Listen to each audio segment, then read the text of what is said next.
talk to you, Mr. Duncan Smith. Of course, we know that you very much are a Brexiteer.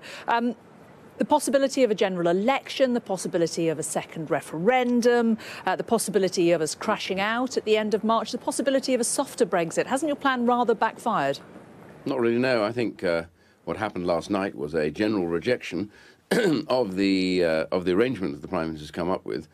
And I think the key element from her is that she knows that if she wants to get a deal through, there have to be some changes to that arrangement that she's got at the moment. And I was interested actually to hear what your diplomatic correspondent was saying, because if you look carefully what's being said, even Monsieur Barnier made a point that the backstop, he said, had to be credible. Well, I saw and met with Monsieur Barnier and Sabine Weyand and their team.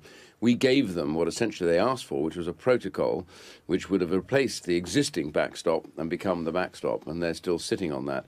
And the reality is at the time that I genuinely believe, and I think this is the case, that he and the others know very well that the problem they face is that this backstop has caused most of the reality of the vote last night, and therefore changing that would actually be the right way to go. Now, they're going to engage in negotiations, one way or the other, and we believe that actually there will be some movement. I'm sorry, the earpiece has just fallen out.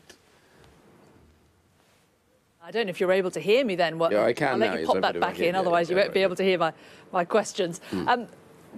But what about those around the country? And we've spoken to people here in Bristol, business leaders, who say that this uncertainty is no good for anybody. What about those around the country who voted to leave, who are happy with Theresa May's deal, and who you have stopped getting their way? And some of those may say that you're being a little petulant, that if it's not exactly the way you want it, nobody can have it. No, this is a proper debate, and it's not being petulant. Petulance is when you just kind of dismiss something. We're not.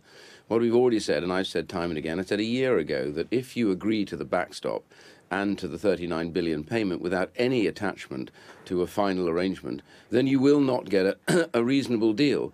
And in actual fact, that's where we've ended up. And so what I know from Mrs. Merkel's office, I know from a number of capitals, they're now saying there needs to be a negotiation. And that negotiation needs to get the European Union to recognise that if they want an arrangement, and I believe they really, really do want to have some kind of departure arrangement, and they don't want to have us necessarily leave without one of these arrangements or deals, then they've got to be prepared to change their approach to a couple of areas within the arrangement at the moment. And the clear and classic area is with the backstop. The backstop itself has caused a huge uproar because it divides Northern Ireland from the rest of the United Kingdom, leaves it locked into the European Union, which breaks the whole principle of protection of the Union and means that they're not within the single market of the United Kingdom.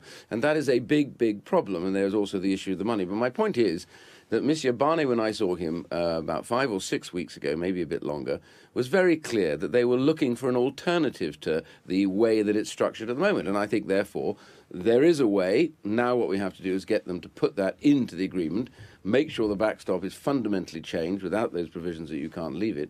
And then you have your chance of an overall arrangement, which needs to be done. All the rest of it is just speculation. But we've heard from Europe today that they feel that the deal that there is cannot be bettered. What if Parliament is unable to reach any kind of agreement on this? What if next Monday Theresa May comes back and there isn't a plan that she can get all of her MPs behind? What if we go to a second referendum? And what if Remain wins? Well, we can go on doing the what-ifs. The only one thing that is a reality is that we have an agreement at the moment which doesn't work for the House of Commons.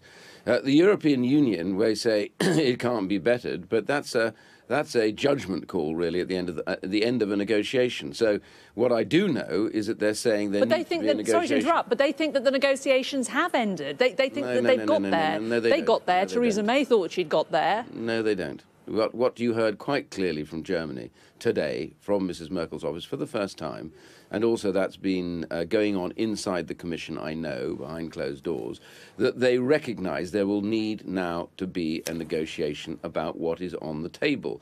And that will happen. And by the way, the Monday, don't get confused about there being some absolute drop-dead point on Monday. There is not. The Prime Minister is only expected to come back and explain what she's going to be doing, and she will do that. But that doesn't mean that she has to have some kind of vote over whether she has to go through with it or not. She's going to do it, and then she'll bring back at some point an agreement which I believe and hope will be significantly modified so that it is acceptable, and it will be acceptable to the party, her Conservative government. And in that case, we will then be able to get on. But we need to make those changes, and that's what a negotiation is all about. And by the way, the European Union never really gets on with something until it actually realizes that the alternative is staring it in the face and they don't like it, and that's what's happening now. I mean, that is a message from Angela Merkel, but that's very different from Michel Barnier, who this morning said that he felt the best compromise had already been reached. The future of what happens between the UK and the EU isn't down to Angela Merkel, is it? It's down to the EU as well as us. Well, don't underestimate the importance of Angela Merkel's intervention. She hasn't said anything. She's simply supported the Commission's position up to now. And by the way, Monsieur Barnier will express the view that he thinks that this is a good deal, but that doesn't mean that they won't then negotiate to actually make the deal better as far as both parties are concerned. And that means the UK has to find it acceptable as well. So Mrs. Merkel's intervention is very important because they are a very dominant nation inside the European Union. And if they say that there has to be further negotiations, you can be absolutely certain that those negotiations will now take place. And that's what the Prime Minister has already recognised. And as she said today in the vote of confidence, that she intends to put together what she thinks are the areas that people most are concerned about and take them back. And in a question that she had today from one Conservative about the backstop, she said she would definitely be taking that back, essentially, to the European Union for further discussions about how that can be changed. And that is exactly where she needs to be. It's not alone the only issue, but it is certainly arguably the most significant issue. And I believe it is absolutely feasible, ultimately, if we do this properly, to arrive at a point where we will have an arrangement that works.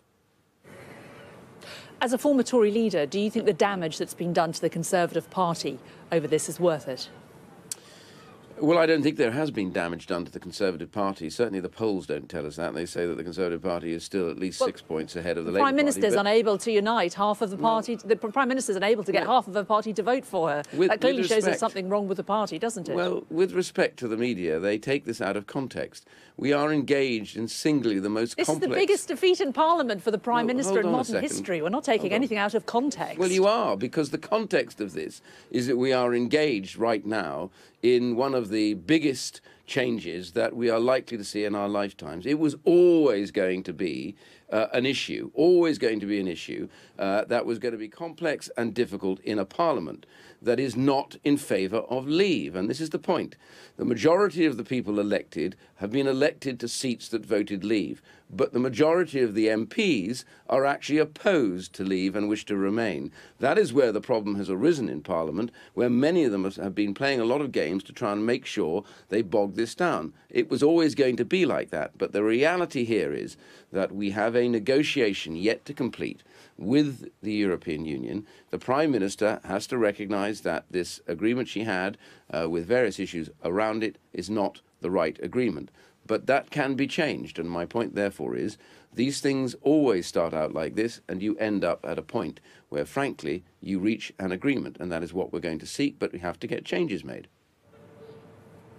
OK, Ian Duncan-Smith, thank you very much for joining us today on Sky News.